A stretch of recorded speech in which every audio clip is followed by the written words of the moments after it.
नमस्कार, मैं हूं प्रभात पांडे और आप देख रहे हैं न्यूज़ 18 का डिजिटल प्लेटफॉर्म। आज मैं बात आपसे करने वाला हूं इंडस वाटर ट्रीटी पर। इंडस वाटर ट्रीटी पर पिछले 3 दिनों से बातचीत चल रही है।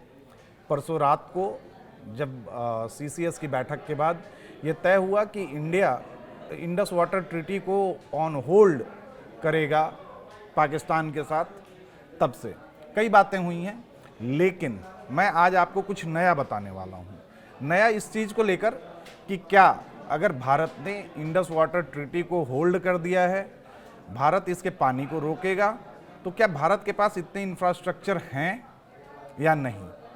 वो पानी आखिर जाएगा कहाँ? कैसे भारत इस पानी को रोकेगा? और पानी को रोकेगा तो भारत पर उसका क्या असर होगा? लेकिन इन मुद्दों पे मैं आऊँगा आपके पास, उससे पहले इसकी भूमिका बताता हूँ। ये इतिहास में पहली बार है, पाकिस्तान से हमारे रिश्ते शुरू से खराब रहे हैं, लेकिन इतिहास में पहली बार है जब सिंधु जल समझौते को रोका गया है। भारत ने रोका है। 1965 की लड़ाई में नहीं रोका गया, 1971 की लड़ाई में नहीं रोका गया, कारगिल वॉर 1999 के टाइम पे नहीं रोका गया, पुलवामा हमले के बाद नहीं रोका गया, उरी हमले के बाद भी नहीं रोका गया था। 2016 में जब उरी हमला हुआ था उस वक्त भी नहीं रोका गया था, सिर्फ चेतावनी दी गई थी। प्रधानमंत्री मोदी ने खुद चेतावनी दी थी, कहा था कि पानी और खून दोनों साथ साथ नहीं बह सकते। लेकिन अब वो चेतावनी चरितार्थ होती दिख रही है। चरितार्थ इस मायने में कि भारत ने साफ साफ कह दिया है कि भाई Indus water treaty on hold, जब तक पाकिस्तान टेररिज्म को पूरी तरह सपोर्ट करना बंद नहीं करता है। ये जानकारी आप सबके पास है और मैंने कुछ सवाल भी पूछा आपसे, जो मैं आज डिस्कस करने वाला हूं कि आखिर सिंधु जल समझौते के तहत शामिल जो नदियां हैं उनका पानी कहां जाएगा? पानी भारत कंट्रोल करेगा, पाकिस्तान की तरफ नहीं जाने देगा, तो क्या भारत के पास इतना इंफ्रास्ट्रक्चर है, इतने डैम्स हैं कि वो पानी को कंट्रोल कर सकता है, पानी को रोक सकता है, अपने वहाँ चैनलाइज कर सकता है? इस पे भी जानेंगे। लेकिन सिंधु जल समझौता आखिर हुआ कब था? इंडस वाटर ट्रीटी कब हुई थी, कहाँ हुई थी, कैसे हुई थी और इसका मुख्य फोकस क्या था? तो 19 सितंबर 1960 सितंबर को कराची में नेहरू और अयूब खान, इन दोनों के बीच ये समझौता किया गया था। वर्ल्ड बैंक की इसमें बड़ी भूमिका थी। इंडिया की ओर से नेहरू ने साइन किया, पंडित जवाहरलाल नेहरू उस समय इंडिया के प्राइम मिनिस्टर हुआ करते थे, उन्होंने साइन किया था। 1960 में पाकिस्तान में अयूब खान का शासन था। अयूब खान एक मिलिट्री रूरल से अपने आप को उन्होंने राष्ट्रपति घोषित किया था। उसके बाद ये समझौता हुआ और समझौते के तहत 6 नदियों को शामिल किया गया था। इन 6 नदियों में से सिंधु, रावी, ब्यास, सतलज, झेलम, चिनाब, ये 6 नदियां थी। 6 नदियों में से तीन के हिस्से में 2 पार्ट में बांटी गई। पहला पार्ट था पूर्वी नदी का। तो पूर्वी नदी में रावी, ब्यास और सतलुज थी जो भारत के हिस्से में आई। इनका पानी पूरी तरह भारत को मिलता है। पश्चिमी नदियां थीं सिंधु, झेलम और चिनाब, इनका पानी पाकिस्तान को मिलना था, लेकिन यहाँ भी कुछ शर्तों के साथ लिमिटेड इस्तेमाल की इजाज़त भारत को मिली इनके पानी को लेकर। मतलब ये हुआ कुल मिला के कि समझौते के बाद, सिंधु जल समझौते के बाद सिंधु नदी का 80% पानी पाकिस्तान को मिलता रहा, 20% पानी ही इंडिया इस्तेमाल करता है। ये अब तक चला आया है।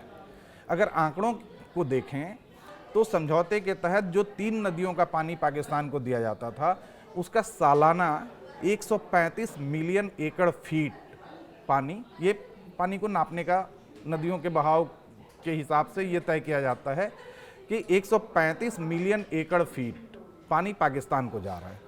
और हमको कितना मिल रहा था? हमें सतलुज, ब्यास और रावी का करीब 33 मिलियन एकड़ फीट पानी ही मिल रहा है। ये पूर्वी नदी है। अब आपको बताते हैं, ये तो नदी मतलब सिंधु जल समझौते के तहत जो भी नदियों के पानी का बंटवारा था और ये था। ये विवाद पहले भी था 1960 में जब ये समझौता हुआ, उसके बाद धीरे धीरे चीज़ें सुधरती गईं, थोड़े हालात ठीक हुए, लेकिन ये पानी का विवाद हमेशा से है। लेकिन अब जो सबसे बड़ा सवाल है कि आखिर हमने इंडस वाटर ट्रीटी को ऑन होल्ड रखा है, स्थगित कर दिया है, या यूं कहें कि रद्द कर दिया है, तो अब वो पानी कहाँ जाएगा? तो पानी के लिए भाई पानी नदियों का पानी रोका जाता है डैम्स से, और उनके रिजर्वायर में वो कंट्रोल होता है, रिजर्वायर में जमा होता है और उनको फिर चैनलाइज किया जाता है। तो इंडिया के पास ऐसे कुछ बांध हैं जो इन 6 नदियों में अलग अलग नदियों पे बनाए हुए हैं, जिनसे भारत कंट्रोल कर सकता है इनको। तो उसमें सबसे बड़ा जो है वो बगलिहार डैम है, जो चिनाब नदी पर है, जम्मू कश्मीर में। ये मतलब इसका मेन पोजीशन अगर देखें तो वो रामबन के इलाके में आता है, क्योंकि ये चिनाब नदी जो है वो आपको लाहौल से निकलती है, हिमाचल प्रदेश से। 450 मेगावाट के 2 प्रोजेक्ट हैं इस डैम पर, वहाँ रोका जा सकता है इसका पानी, उसको वहाँ पे कंट्रोल करके हम अपने इस्तेमाल में ला सकते हैं। दूसरा है रातले बांध, जो ये भी चिनाब पे ही है, जम्मू कश्मीर में ही है, चिनाब पर है। ये किश्तवाड़ इलाके में आता है। यहाँ पे हालांकि ये अभी बन रहा है, निर्माणाधीन कंडीशन में ही है। 850 मेगावाट की क्षमता के इस पे पावर प्रोजेक्ट हैं, और उम्मीद की जा रही है कि अगले साल तक पूरा हो जाएगा। लेकिन चिनाब पर इससे पहले भी मैंने आपको बताया कि चिनाब पर बगलिहार डैम ऑलरेडी फंक्शनल है।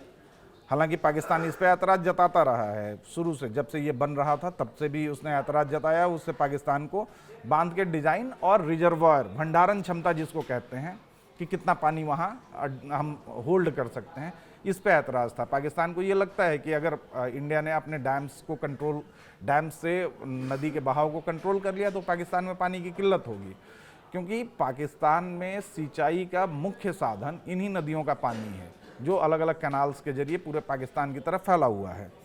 और जैसे ही भारत ने अगर इंडस वाटर ट्रीटी के तहत इसको रोका, ट्रीटी ऑन होल्ड करके, तो आप समझिए कि पाकिस्तान में खेती के लिए तो पानी की दिक्कत होगी ही, पाकिस्तान को पीने का पानी भी नहीं मिलेगा, क्योंकि आप नदियों के अलावा आपके पास समंदर है, समंदर का पानी आप पी नहीं सकते, ना उससे आप खेतों की सिंचाई कर सकते हैं।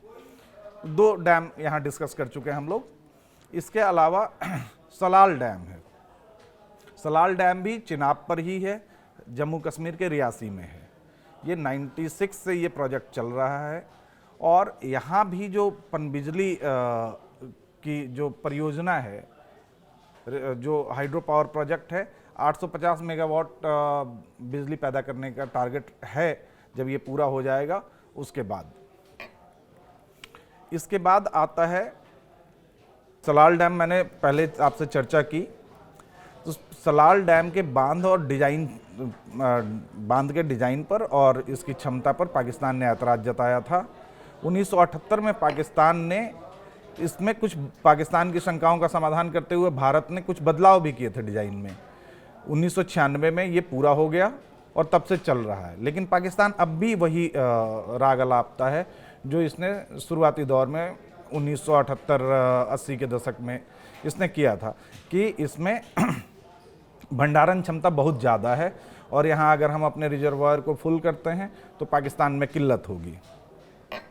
इसके बाद आता है एक उरी बांध। उरी ये भी चिनाब पर है। मतलब आप ये सोचिए कि चिनाब पाकिस्तान के लिए वाटर सप्लाई की एक लाइफ लाइन है, और चिनाब पर हमने अगर इन डैम्स को कंट्रोल कर लिया है तो पाकिस्तान प्यासा मरेगा, बूंद बूंद पानी के लिए तरसेगा पाकिस्तान। लेकिन जो अटैक पहलगाम में हुआ है उसके आगे ये किया जा सकता है। तो उरी डैम मैंने बताया आपको, ये 97 से ये प्रोजेक्ट चल रहा है, और इसके बाद चिनाब नदी पर ही है। उरी बारामूला डिस्ट्रिक्ट में है ये डैम, और 450 मेगावाट का ये run of the river dam, इस डिज़ाइन को या इस प्रोजेक्ट को कहते हैं रन ऑफ द रिवर। तो 97 से ये काम कर रहा है। पाकिस्तान ने इस डैम के कंस्ट्रक्शन के टाइम पे कहा था कि ये इंडस वाटर ट्रीटी का उल्लंघन है। इसके बाद आता है किशनगंगा बांध, ये जम्मू कश्मीर में है, झेलम नदी पर है। हाँ, जम्मू कश्मीर के बांदीपुरा में इलाके में है और यहाँ पे 330 मेगावाट मतलब 330 मेगावाट का पावर प्रोजेक्ट है, इंडिया का हाइड्रो पावर प्रोजेक्ट। और इस डैम से भी पानी के बहाव पर असर पड़ सकता है। हम अगर इंडिया वहाँ कंट्रोल करता है इसके फ्लो को तो पाकिस्तान को दिक्कत हो सकती है। इसके अलावा है नीमू बाजगो बांध जो लद्दाख में है, ये सिंधु नदी पर है, लेह ज़िले में आता है ये बांध। ये यहाँ पे जो डैम है वो थोड़ा छोटा ही है और 45 मेगावाट की बिजली की क्षमता वाला ये प्रोजेक्ट है। यहाँ पे भी इंडिया कंट्रोल कर सकता है इन डैम्स से नदी के बहाव को, जो पानी पाकिस्तान की तरफ जा रहा है। इसके अलावा अब शाहपुर कांडी बांध जो पंजाब में है, रावी नदी पर है। हाँ, ये पठानकोट में आता है, पठानकोट ज़िले में, और इसकी क्षमता 206 मेगावाट की है। रावी नदी हिमाचल के कांगड़ा से निकलती है और पंजाब होते हुए ये आगे की तरफ बढ़ती है। इसके अलावा आप ये समझिए कि अगर भारत इन सभी रिजर्वायर्स के जरिए अगर कंट्रोल कर लेता है, पानी को, नदी के बहाव को कंट्रोल करता है, तो पाकिस्तान की तरफ, पाकिस्तान की खेती और पीने के पानी, इन दोनों के लिए दिक्कत हो सकती है। गर्मी का मौसम है, पाकिस्तान में भी मौसम ऐसा ही है जैसा हमारे वहाँ है, गर्मियाँ शुरू हो रही हैं। हालांकि अभी नदियों में पानी कम है। अगर ये क्लास लंबा चलता है, अगर इस पे अगले 1-2 महीने 3 महीने टाइप अगर ये विवाद खिंचता है तो आप ये समझिए कि पाकिस्तान में पानी की भयानक किल्लत होने वाली है। तो पहले ही आर्थिक तंगी से जूझ रहा पाकिस्तान, आतंकवाद से जूझ रहा पाकिस्तान, अब पानी की किल्लत, पानी की कमी से भी जूझेगा। तो ये जो डैम्स मैंने बताए आपको, ये डैम्स भारत के लिए मददगार साबित होंगे इंडस वाटर ट्रीटी के पानी को होल्ड करने के बाद। जो पानी हमारे पास बच रहा है, जिनको हमें होल्ड करना है, उसके लिए। Thank you.